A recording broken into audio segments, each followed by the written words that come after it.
যা কিছু সহজ সরল সেটাই সুন্দর। আজকে আমাদের প্রাণের ঠাকুর রবি ঠাকুর যেসব খাবার খেতেন তারই একটা রেসিপি শেয়ার করব ঠাকুরবাড়ির রান্না থেকে। মশলাও হবে কম কিন্তু স্বাদেও হবে খুবই সুস্বাদু। সম্পূর্ণ নিরামিষ একটা রান্না। তাহলে চলুন শুরু করা যাক। নমস্কার, চলে এসেছি সহজ পাতের আবারও একটা নতুন রেসিপির ভিডিও নিয়ে। সব বন্ধুদের আমার ইউটিউব চ্যানেলে স্বাগত জানাই। এই রান্নাটা করার জন্য প্রথমেই নিয়ে নিচ্ছি লাউ আর আলু। লাউগুলোকে এরকম চৌকো চৌকো শেপে কেটে নিয়েছি আর আলুগুলোকে এরকম ডুমো করে কেটে নিয়েছি। এবার এর জন্য একটা বাটা মশলা করে নেব। তার জন্য নিয়েছি কাঁচা লঙ্কা, আদা আর জিরে। রান্নার পরিমাণের ওপর মশলাটাও নির্ভর করবে। এবার কড়াইতে তেল দিয়ে তেলটা গরম করে নেব। এবার কেটে রাখা আলুগুলো এর মধ্যে দিয়ে দেব। আলু 2-3 মিনিট ধরে তেলের সাথে ভেজে নেব। তারপর যে কেটে রাখা লাউগুলো এবার এর মধ্যে দিয়ে দেব। লাউ আর আলু আবার এরকম ঢাকা চাপা দিয়ে দিয়ে বেশ কিছুক্ষণ ধরে ভালো করে ভেজে নেব।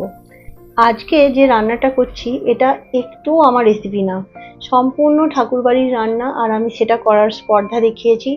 জানি না কেমন হবে, বাড়ির সকলে তো ভীষণ পছন্দ করেছিল। খুবই সাধারণ একটা রান্না কিন্তু স্বাদে হয়েছিল দারুণ। এই গরমের জন্য একদম উপযুক্ত একটা রান্না।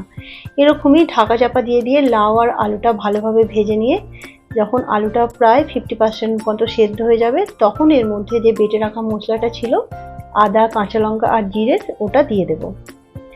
তারপর দিয়ে দেব হলুদ গুঁড়ো, লঙ্কার গুঁড়ো, ঝালটা আপনারা বুঝে দেবেন, স্বাদ অনুযায়ী নুন, আর দিয়ে দিচ্ছি চিনি।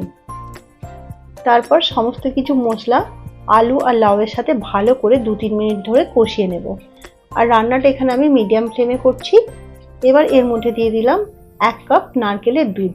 এখানে যে নারকেলের দুধের প্যাকেট রেডিমেড কিনতে পাওয়া যায় আমি ওই দুধ ব্যবহার করেছি। আর ওই কাপেরই 1/2 কাপ জল দিয়ে দিলাম। এবার এই সমস্ত কিছু ভালো করে মিশিয়ে নেব। তারপর যখন এটা ফুটে উঠবে এটা ঢাকা দিয়ে সেদ্ধ হতে দিয়ে দেব।